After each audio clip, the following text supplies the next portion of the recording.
Court is now open. Please be seated. Thank you. SJC-11404, Commonwealth versus Hanright. Good morning. May it please Hold on, please. We want to get you on tape, and we can't do that until Ms. Mellon pushes the buttons.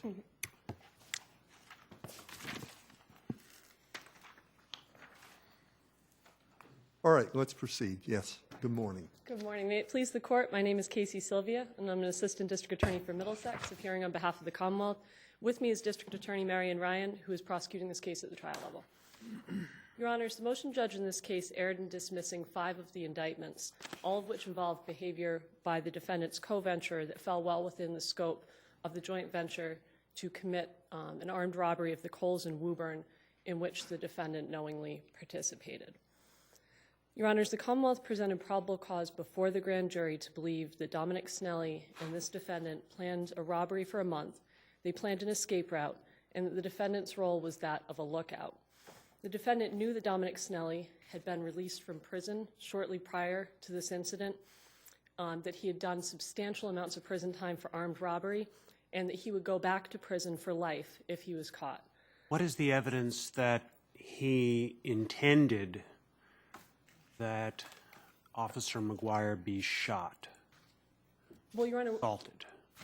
Your Honor, with regards to the shooting and killing of Officer McGuire, first, I don't think it's at issue in this appeal, but aside Well, the felony murder is not at issue, but there are other charges that are issued. right, with regards to the assault on Officer McGuire, the assault on Officer Grammer, and the assault on Douglas Matney. Correct. Your Honor, I would suggest that the intent here is a contingent one.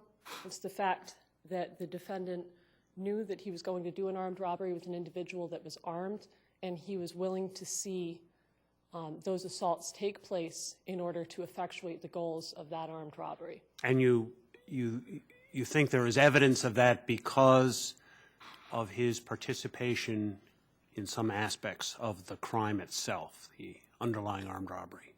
Yes, Your Honor, and in the escape. And these He participated in the escape? He participated in the planning of the escape. He and the co-venturer planned an escape route. The co-venturer attempted to follow through on it. He also attempted to escape. They separated at the point at which things started to go awry. But this was something, the escape was part of the plan from the outset. What if there had been no planning? What if Sinelli had said to Hanright, "Hey, come on, I'm going to go do an armed robbery. Look at all the guns that I have, and it'll be a big heist, a big haul." And he says, "Okay," and he says, "You be the lookout." So he goes in, commits the robbery, and on the way out, the police are on the way, and a police officer gets shot and killed, and he takes the Sinelli, the guy in Sinelli's position, takes a hostage. Would the same principles apply even if there's no exact planning, or? Even if there's no exact plan to escape, Your Honor? Yeah. Your Honor, I think that escape is part of the crime of armed robbery. It's incident to the armed robbery, so I think it would be a question for the jury whether or not the taking of a hostage by a joint venture was something that was within the scope of the joint venture. But you agree that the defendant in this case has to share the intent to commit the underlying crime. Yes, Your Honor. And I think under Zanetti, I think that there's no question that the defendant needs to participate in the crime and he needs to share the intent. All of the crimes. Yes, all of the crimes. All of the crimes have to, I think it's clear from the case law of this court that all of the crimes have to be instructed upon separately, but I think that the intent is something that isn't fully explicated in Zanetti. So if I understand you correctly, you're basically saying it's a foreseeability factor that defines what crimes may be included. If it's foreseeable that in the course of committing an armed robbery, X, Y, or Z crimes would happen, then you have a contingently shared intent. That's what you're saying, right? I think it's a slightly more nuanced view than that. I think it's because of the fact that the defendant acquiesces in the carrying of this gun, in the effectuation of an armed robbery, that it's not just that it's foreseeable, but that he's willing to see that gun used in order to effectuate the goals of the robbery. And the goals of the robbery include getting away with it. So I think it's slightly different. Are you saying, if you prevail, are you saying that whenever a weapon is used and escape is part of the plan, that all of the participants would be covered by whatever results from the escape attempt. So whenever a gun is used, if people try to escape and someone gets killed, that all the participants are can be charged? Is that what you're saying? I think that in the circumstances where you have an individual that engages in a joint venture in the planning and execution of an armed robbery, he knows that there is a weapon A that's weapon going is to be used. being used, and right? they talk about escape. Yep, I think that that indicates, at the very least, it's a jury question, a willingness to see that gun used in order to commit the armed robbery, meaning assaulting the store clerks, the employees, anyone else who's around in order to actually take the items that they're stealing, and then also to get away with it. And I would also point out that in these But circumstances... wouldn't that cover almost every crime where a weapon is involved? People, I assume, would plan an escape, wouldn't they? I think that I don't think it's all that common that people plan out robbing a store at gunpoint with a loaded weapon, and then I don't think it's that common of a scenario. But yeah, I think it does. I think, Your Honor, it includes any armed robbery where you know that your co-venturer has a weapon. I think that it indicates a willingness, unless you withdraw from that joint venture. I think it indicates a willingness to see an assault occur. It indicates a willingness to see an assault occur within that store where you're committing the armed robbery or your joint venture is. It indicates a willingness to commit an assault upon anyone that you encounter who offers you resistance in your escape. Now, it sounds as if you essentially are saying that the felony murder rule applies to non-murders. Your Honor, I don't think that that's the case. I think it's exactly the same as in the Richards case, which makes it clear that the law does not go that far, but which also says... What's the difference then? I mean, how does felony murder go further than what you're asking us to do? I think that felony murder is just anything that occurs during the course of the murder that's the natural and probable consequence. Here, this is a contingent intent in this defendant's mind. This is something he plans out, and this is something he's willing to see happen. And otherwise... So you're saying that there is evidence that he intended the various assaults that occurred after the robbery, that was within his intent? Your Honor, I think it's again a contingent or a conditional intent. It's a willingness But to the see only that evidence happen. you have of that is the intent to commit the armed robbery. So you were saying that the evidence is sufficient as a matter of law to say if you intend to commit an armed robbery, you intend to commit whatever assault may occur during the course of the escape. That essentially is what you're asking us to find. Your Honor, yes, I think that what we're asking you to find is that whatever assaults occur in furtherance of that escape, which is it's not any different in my mind, Your Honor, than the assaults that occur within the store and the store clerks. That's also in order to facilitate the armed robbery, as is this. And I also would just point out that these assaults, they occur on the same scene. They occur within feet of the door of Kohl's. They don't take place 3 miles down the road. They don't take place 2 days later. Dominic Snelly steps out the door. Scott Hanright is standing feet to his right, and he commits the assault upon the first officer. A few feet further, he commits the assault upon the plow driver. And in the same parking lot, he shoots Jack McGuire. And so this is not a circumstance where this is really attenuated behavior. This doesn't stand on any different footing in our view. But during the course of all that, Mr. Hanright is either standing there or walking away. He's doing nothing in any fashion to assist Sinelli with regard to the escape at that time. Isn't that correct? Well, Your Honor, I think that should be a jury question, his level of participation at that point. I think it clearly will be if you prevail, but are you saying that in terms of the judge's decision, that the judge failed to recognize any evidence that was in the grand jury that suggested that he did anything to assist Sinelli in the escape?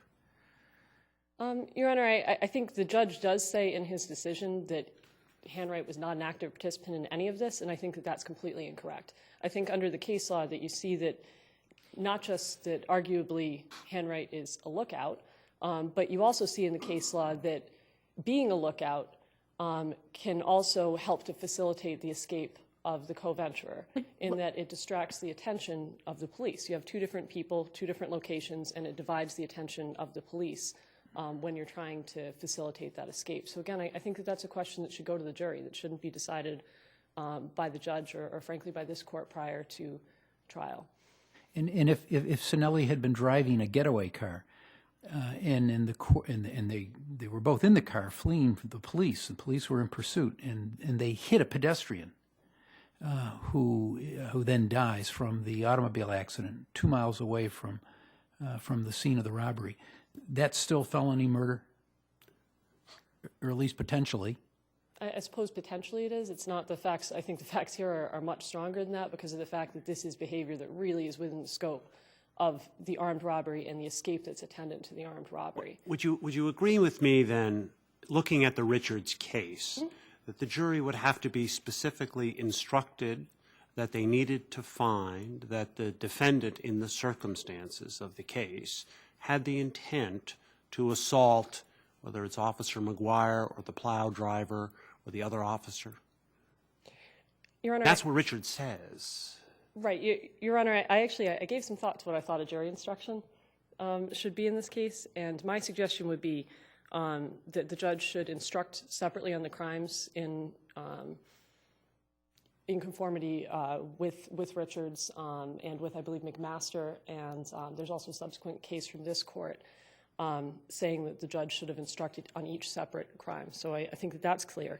And then in accordance with Zanetti as well. And then I would suggest that on request of the Commonwealth, that the judge should also instruct on conditional or contingent intent in accordance with Richards and say something to the effect of, if an individual acquiesces in the carrying of a dangerous weapon to effectuate an armed robbery, he can be found to be willing to see it used to effectuate the goals of that armed robbery, including escape.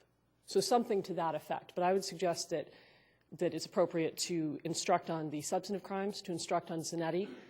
So you're not suggesting that the intent, or are you suggesting, continue to suggest that the intent to commit the underlying armed robbery is all that is necessary for conviction of all of these other crimes? I mean, in a felony murder case, the intent to commit the underlying felony substitutes for the intent to commit murder. I don't think it's exactly that. Again, I think it's something that's a little bit more nuanced than that. I think it's the question is whether the defendant acquiesced in the carrying of this weapon in order to facilitate the goals of the armed robbery, and whether he was willing to see it used in order to effectuate the goals of the armed robbery, which include escape. Are you also saying that the escape is in effect an extension of the armed robbery? I think it's an element. I think there's case law that says, Your Honor, that it's an element of the crime. Maybe not. So long as the person is killed in the course of an escape from an armed robbery, with which the defendant is a joint venturer, he's hooked. That's for the joint when it comes venture. to felony murder, that's That's correct. Murder, right? But I don't think it should only be if someone is killed. So, for instance, if what happened is that within 3 feet of the store doors, Officer Grammer was also shot, but he didn't die. He gets brought to Mass General and ends up somehow surviving, but it's in a vegetative state. That it shouldn't be the case that Scott Hanright can be charged with the felony murder of Officer McGuire on the other side of the parking lot, but can be charged with nothing with regards to Officer Grammer, who now spends the rest of his life in a coma. I'd suggest that doesn't make a lot of sense to not hold him liable as well for the injuries that are sustained by an officer or any individual that presents resistance during the course of the escape. But you had earlier told me that you're not asking us to adopt the felony murder rule with regard to assault. It sounds as if you are, if you're saying that the same principle should apply if someone is shot and is not killed versus if someone is shot and killed. No, Your Honor, I don't think that's exactly it. I'm not asking you to apply the felony murder rule, meaning the natural and probable consequences, anything that flows from it, anything that happens during the course of that armed robbery is attributable to the other joint ventures. I'm asking you to apply the rule that's set forth in Richards and in Drew and in Ferguson and in Filippi. I think that is a slightly different view. But if it's a different view, then perhaps the result might be different. from felony murder? The result might be different in front of a jury. I don't think that when you apply, I think that this court should apply the law that was set forth in Richards and in Ferguson and in the other cases that I mentioned, saying that when you acquiesce in the carrying of a dangerous weapon to an armed robbery, that can evince an intent to see an assault committed in order to facilitate the goals of the underlying crime. And I think that that's a little bit different than saying anything that happens during the course of that armed robbery, you're held accountable for. My suggestion with regards to the assault on the first officer is simply to say that it would not be a logical result to say that you can charge somebody with murder for a crime that happens further down the road, but you can't charge the defendant with anything when you have somebody that's severely injured. I just think it would be an illogical result to come out that way. Counsel, I'm sorry to interrupt you, but your time is up. Thank you, Your Thank you. Honors.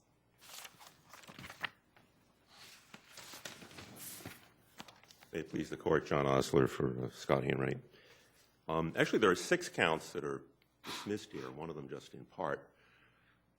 The Superior Court judge also dismissed the murder indictment insofar as it rested on anything other than felony murder. Basically, he ruled that there wasn't evidence before the grand jury establishing probable cause that Hanright was an accomplice to a murder with loosely malice aforethought as opposed to a felony murder. And then there's no issue about this actual scope of the felony murder here on this appeal. And on the other side, I don't hear the Commonwealth doesn't seem to be challenging that the only murder charge is the felony murder. No, the Commonwealth was proceeding both on felony murder. No, I know it was, as an but accomplice. I don't see on appeal that there's any issue that they have raised. I probably misread that then. I think when you look at the record, you'll see that there really isn't any evidence of Hanright planning anything. Hanright, in response to very persistent questioning, says, yes, Sinelli talked to him about this. Yes, Sinelli told him what he was going to do. And they asked him things like, well, what did you say about that? What did you think about that? And the answer is always the same, oh, it was okay with me. I figured he knew what to do. So I dispute that there's evidence of planning. You know, you've got this 19-year-old in there who says repeatedly during the interview that he's afraid of Sinelli, knows that he was in prison for many, many years, and that Sinelli, as he puts it, unfortunately started going out with his grandmother and was sleeping in the same house with him, and then suddenly began talking to him during December about things that he was going to do, sort of maybe boasting about them. So I don't think there's any evidence of planning by Hanright. Aren't these really questions for the jury? I mean, surely there's enough evidence that he participated in this. Oh, surely, we did not challenge on the motion to dismiss the counts for the armed robbery, the crimes that Sinelli committed inside the store. It seems that there was probable cause as to them. Right, right. So the motion to dismiss was, other than an unsuccessful challenge to the felony murder rule, was a challenge to these additional offenses that there isn't probable cause as to. Well, okay, so Sinelli comes out of the store with a gun, with the goods. He confronts a police officer right there. Right? There's an assault on the police officer in an effort to escape. Why isn't that part and parcel of the armed robbery? Why wouldn't your client, to the extent that he participated and intended there to be an armed robbery, have intended that the weapon be used to effectuate the escape? Well, there's no evidence that he did. There's no evidence. Isn't that a jury question? If he intended to participate in the armed robbery, isn't this part of the armed robbery? Well, it's a slippery slope, because if each step along the way they say, well, that's so close, it must be included. We'd be at the Commonwealth's position, which is that basically the scope of accomplice liability is the same as the scope of felony murder liability. And the court has long resisted forcefully efforts to sort of incorporate what I refer to as a natural and probable consequences rule into its doctrine of accomplice liability. Well, it has, but if you look at Richards, I mean, the jury was separately charged with respect. Richards is a good case to look at. It is. And in Richards, of course, first the court considers an argument that the Commonwealth makes that accomplice liability should extend to the natural and probable consequences of the crime that the accomplice intended to see committed, and rejects it. Says the same thing is wrong with this that's wrong with Pinkerton. And in Stacy, the court refused to follow the federal rule in Pinkerton. And in each instance, the basic principle that's violated by that rule is that for serious offenses, guilt is personal, not vicarious. One is punished for his own blameworthy conduct, not that of others. Of course, that seems to fly in the face of the felony murder rule itself. I mean, And in Richards and in a lot of other cases, the court acknowledges that felony murder has a much broader application, and goes on to say, but we don't apply that to other offenses. But we only recognize it in the felony murder context. The court said that again in Hogan, which I cited in my brief. But so you get, I mean, but isn't Ms. Sylvia right then that you have felony murder, and the felony murder says if there is an intent, if there's a shared intent to commit the robbery, the death of Officer McGuire follows, that you don't have to have a separate Under intent. the felony murder rule. Right. But because you don't have to, under the felony murder no, rule. I understand that. So, but not that. So you have a different intent here. It has to be different than that. I agree. But this goes back to Justice Corey's question. Isn't that then a jury question, whether the Commonwealth has proved beyond a reasonable doubt that there is an intent to, as part of the intent, that there is a conditional intent to see Officer Grammer shot? Well, no doubt if it goes to trial, it is a jury question. But it seems to me the first question, or the question that's raised here, is whether there's probable cause before the grand jury to charge him with this at all, with those particular offenses. But again, it really seems to be highly inconsistent. If the officer dies, it's felony murder. If the officer dies but lives in a vegetative state, and I think that it's nothing. The solution to that is to get rid of felony murder.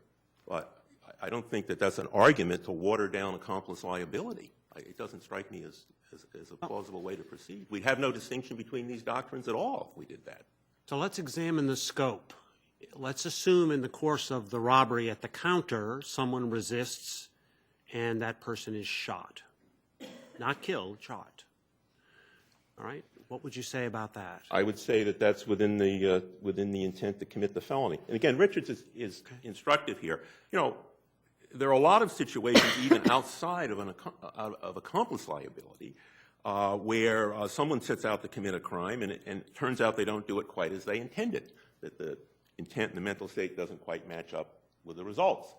And in some of those situations, they're liable anyway, and some of them they aren't. But it does seem to me that when you go into a store with a weapon to commit an armed robbery, by putting someone in fear that you will use the weapon, Right. that contemplates using the weapon, if necessary, to accomplish the robbery. I agree. And for example, in this very case, there was an assault and battery charge, in addition to the 4 individuals who were robbed, who were named as victims of the robbery. There was a woman who was knocked over. She wasn't opening the safe quickly or something. She was just sort of pushed over. And we didn't challenge that either. So the security officer from the store, let's say, take this example one step further, rushes over. He's not at the counter. He rushes over. He is shot, does not die. Also part of the robbery? Yes. All right. So now the robber gets to the front door and a police cruiser pulls up. And the police officer jumps out. He shoots the police officer. Now it's different? I think the answer is no, and I think that's where the line is drawn. If you look at Richards, and as far as I know, Richards is kind of the furthest reach of contingent intent in our cases. If you look at Richards, the party who was waiting outside, in fact, had organized the whole thing, supplied the guns, given instructions, who was going to back up who, et cetera.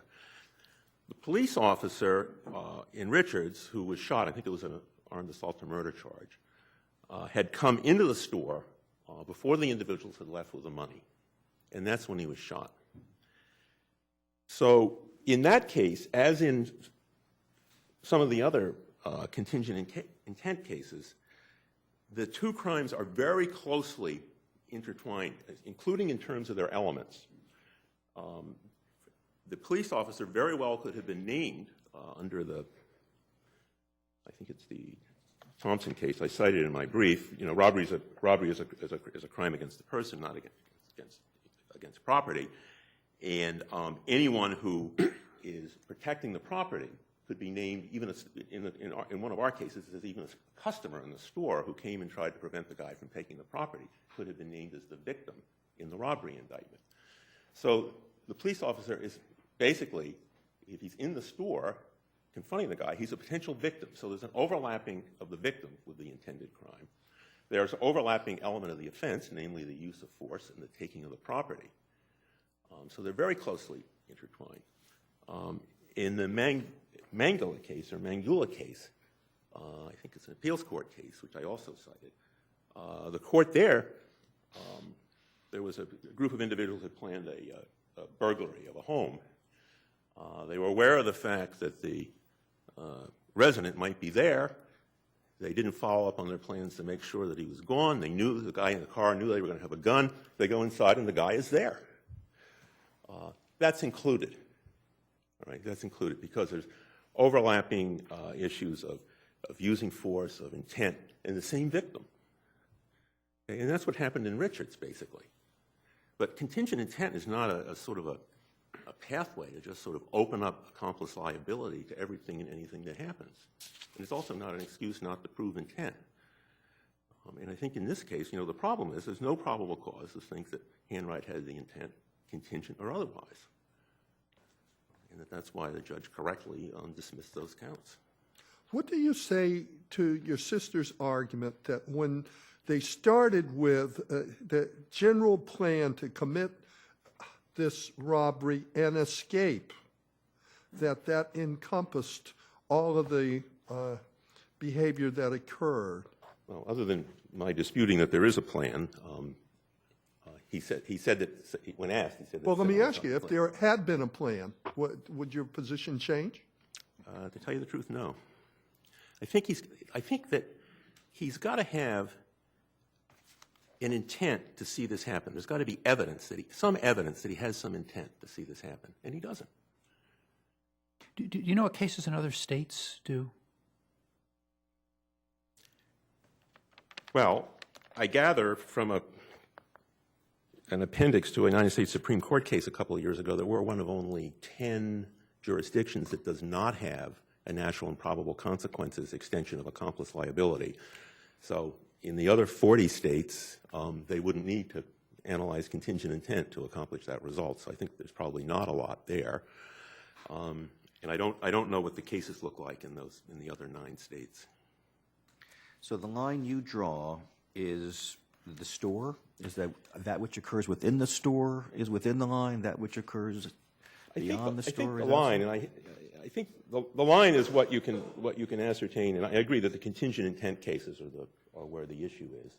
And I think the line is what you can ascertain from those cases about when they are willing to find that somebody had a conditional intent because he intended to commit some other crime than the one that was ultimately committed. And I don't think it's that different than when somebody, misidentifies the victim, or in some cases all they do is they end up committing the crime in an unintended way.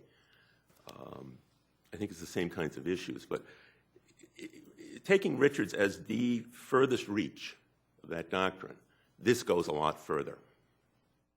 The police officer in Richards was in the store. The property was being taken from him, as well as from the employees or anybody else who might have chosen to protect it. So he's right within the intent that we're conceding for probable cause purposes that Hanright had. But just to take Officer Grammer is right outside the store, right? So is it the physical door of the store that defines the line for where a contingent intent stops or goes? Well, I suppose if the question was, could Officer Grammer have been named as the victim in the indictment for a robbery of Kohl's, I think the answer is no.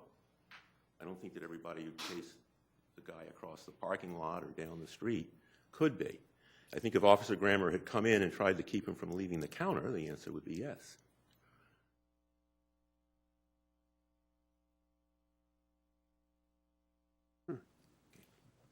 All right, thank you very much. Thank you, Judge. Counsel.